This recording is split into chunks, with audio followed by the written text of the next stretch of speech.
everybody, welcome back. This next one I'm about to show you is one that I've been eager to get my hands on for a while. I've been eager to try out some squad level combat, and the one that everybody seems to be talking about these days is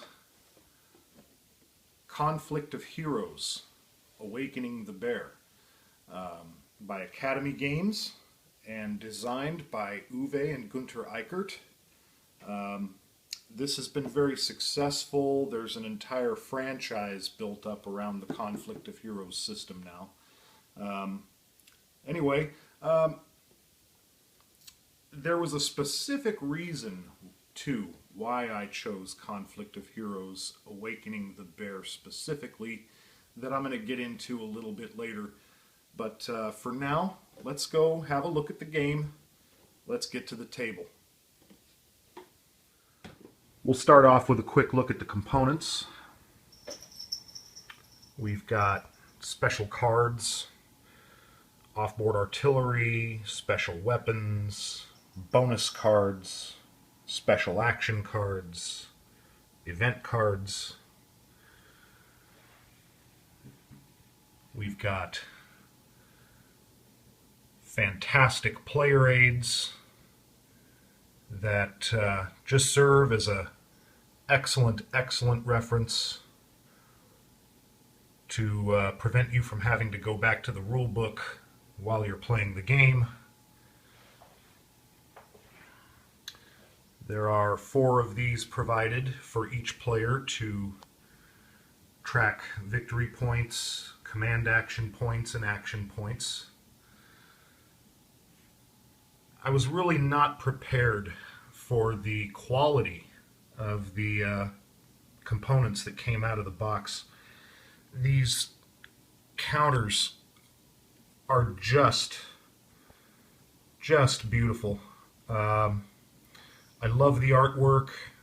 They're clear, they're colorful, they're easier to read.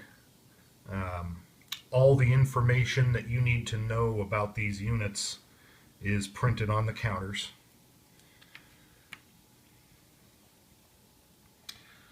We've got the booklet of scenarios. In this game they're called firefights. And our rulebook. Here are the damage chits that you draw at random out of a cup for when a unit sustains damage.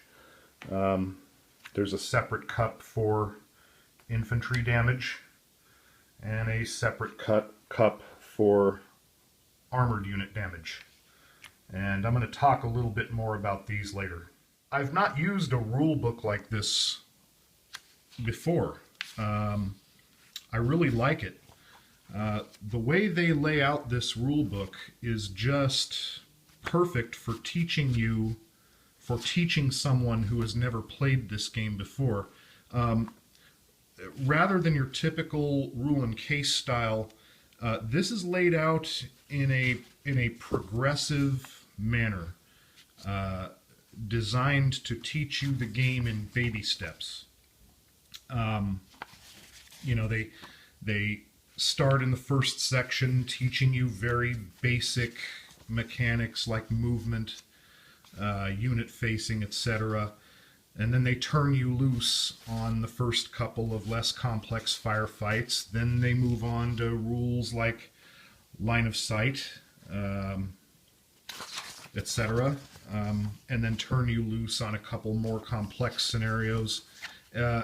Very intuitive, a very good learning rulebook. Not maybe so much as something to go back and reference in the middle of playing a game, but I find that the player aids serve quite well for that. And there's also a pretty decent index on the back of the book. Very nice. I like this style of rulebook. Then we have the scenario book listing all the firefights that you can fight in the game. There are 16 different firefights.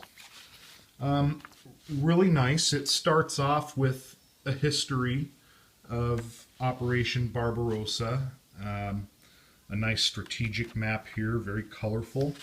And then it moves on to the different firefights. It gives you a brief synopsis of the actual historical firefight that took place. And then it breaks down how many players it's designed for, beginning initiative, command action point allocations, any cards that may get used.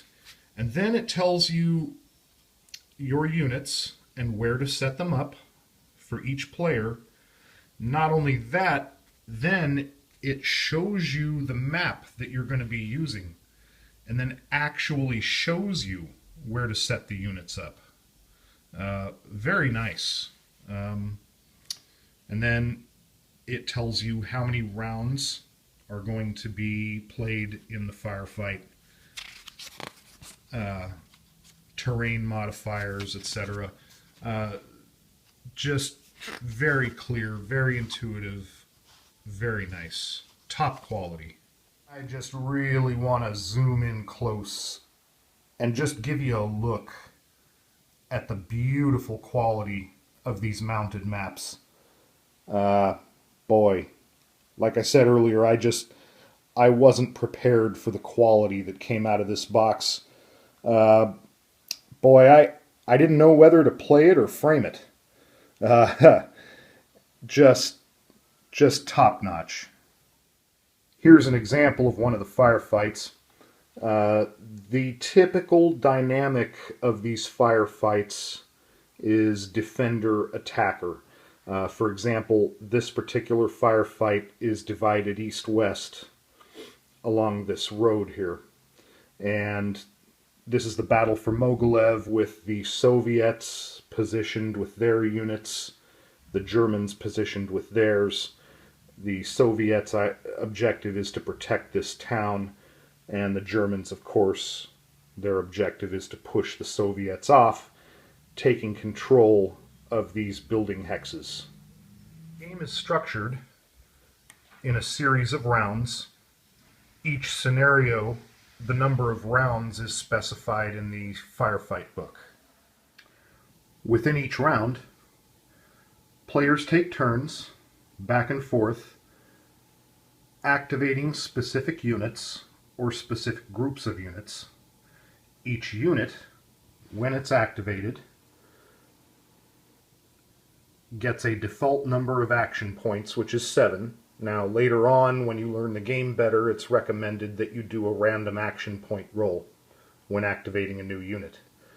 Units will activate, they can move, they can conduct fire combat on enemy units, they can stall, allowing the other player to go without having to deactivate a unit and flip it to its spent side. Or a player can pass. When both players pass consecutively, the round is over, the marker is moved forward, any spent units are refreshed, any command action points are refreshed at the beginning of each round. Play goes this way, back and forth in impulses. When a unit uses up all of its action points, it's flipped over to its spent side. On the player's next turn, he can activate a new unit, say this rifle squad. That rifle squad gets a default 7 action points. And on successive turns, the player can continue moving and firing with that unit. He can activate other units to draw on that same action point pool. Once all action points have been depleted,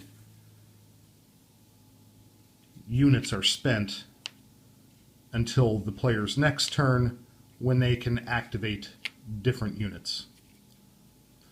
Command action points, which are refreshed at the beginning of each round, are finite. They are like a common pool that any of your units on the board can use. For example, this spent unit can still fire on this Soviet position if it's using only command action points. Each player tracks his victory point totals as the game progresses on this track, and at the end of the firefight, the player with the most victory points is the winner. Victory points are scored every time an enemy unit is killed, or every time an objective hex is occupied by one of your units. All the information you need for each of your units is on the counter. That's the action point cost for your unit to fire. That's the action point cost for your unit to move. That's your unit's firepower against soft targets, your unit's firepower against armored targets. That's your unit's flank defense rating. That's your unit's frontal defense rating. That's the range of your unit's fire. This is the facing of your unit. Units must always face a hex side. This would be your unit's front. This would be your unit's flank. And of course, this is your unit's rear. Any attacks coming at this unit from their flank would use the flank defense rating.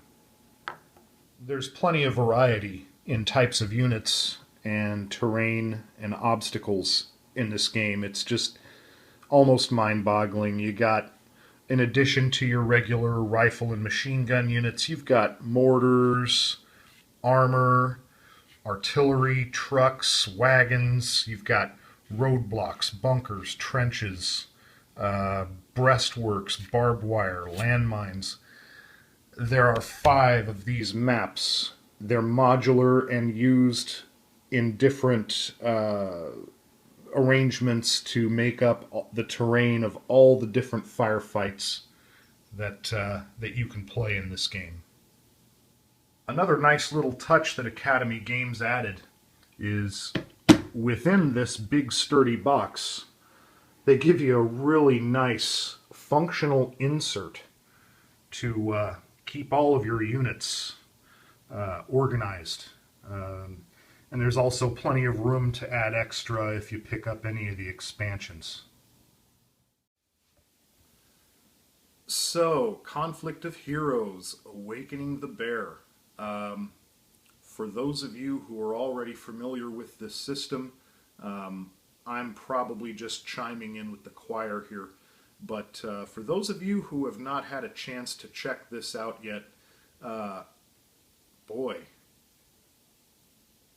elegant and brilliant would be the 2 words I would use to describe this game the most. Aside from the impressive component quality, the rules are some of the most complex and yet intuitive, graceful, elegant that I've seen. There's no complex charts that have to be constantly referred to. You know, many war games have to strike a balance between fun gameplay and complexity and historical realism. And it always seems to me like in most games, one must be sacrificed in favor of the other. Conflict of Heroes Awakening the Bear, that doesn't happen. The complexity just dovetails perfectly with the fun, action-packed gameplay of this game. I can't wait to sit across the table from a gaming partner and take part in a firefight of this game. It's just so elegant, just so smooth. And the way the rule book is laid out, it's not like it's cramming a bunch of complexity down your throat all at once that you have to bend your brain to absorb. The way it teaches you in steps is just, again, I sound like a broken record. It's just so elegant, so smooth. It says on the box that you can sit down with a new player and teach the game to them in 5 minutes. I think that might be a little bit optimistic, but the point is correct. It should be very easy to teach a complete new person to wargaming the basic mechanics of this game well enough to play the less complex scenarios. Plenty of variety, plenty of no game will ever be the same. When you combine the action cards, it's just, I can't speak highly enough of this system. A few minor little gripes. I showed you those hit markers, those chits that you draw at random from a cup whenever a unit takes damage. It's very elegant. It works great. My only little problem with it is that in the larger, more complex scenarios that have a lot of units, you're really, every time you draw from that chit cup, you may have noticed earlier on, there's only one destroyed marker in there for both infantry and armored targets. So you know, as more units take damage, your likelihood of drawing that destroyed marker increases every time, and that destroyed marker gets put back into the cup every time. So it's kind of, in an artificial way, I thought, forcing you to spend action points to rally units. But then again, that may very well be the designer's intent. I don't know if I'd even call that a critique. It was just something I found with the larger, more complex scenarios a little bit unusual. But there's a lot of things about this game that I think are a little unusual. The way it's played, the way the rulebook teaches you. Unusual, though, in a good way. Really brilliant. Can't wait to see more on this game, on this system. Now, there was a specific reason why I chose Awakening the Bear. I'm primarily a solitaire player. I don't know other wargamers near me that I can usually sit at a table with for many hours at a time. There is a new solo expansion, solo system coming out for this game. Its release should be imminent. It's supposed to be something completely new and different. I'm intrigued. Sounds like sorcery. But rest assured, when that solo expansion comes out, I'm going to be all over it. But in the meantime, I wanted to familiarize myself with the system, with the components. The base game as it is, I would not recommend as a solo experience. That is not a critique. This game is not designed to be played solitaire. It is not marketed as a solitaire game. It is perfectly brilliant for 2 or more players. But, again, that solo expansion is coming out. Can't wait to get it into my hands. In any case, I was really impressed. I've never learned a game so quickly. I've never enjoyed a game so quickly within minutes of learning it. Beautiful. You can't ask for nicer component quality in a war game. You just can't. Anyway, I would highly recommend Conflict of Heroes, Awakening the Bear. Good job, Academy Games. Good luck on this franchise. Can't wait for that solo expansion. That's going to be it for today. If you'd like a more in-depth description of the turn mechanics and how action points work, please check out my Nuts and Bolts video, which I'll be uploading simultaneously with this one. And if you'd like to see more of my reviews, I hope you'll swing by my YouTube channel and subscribe. Thanks for joining me. That's going to be it for today. And until next time, happy gaming.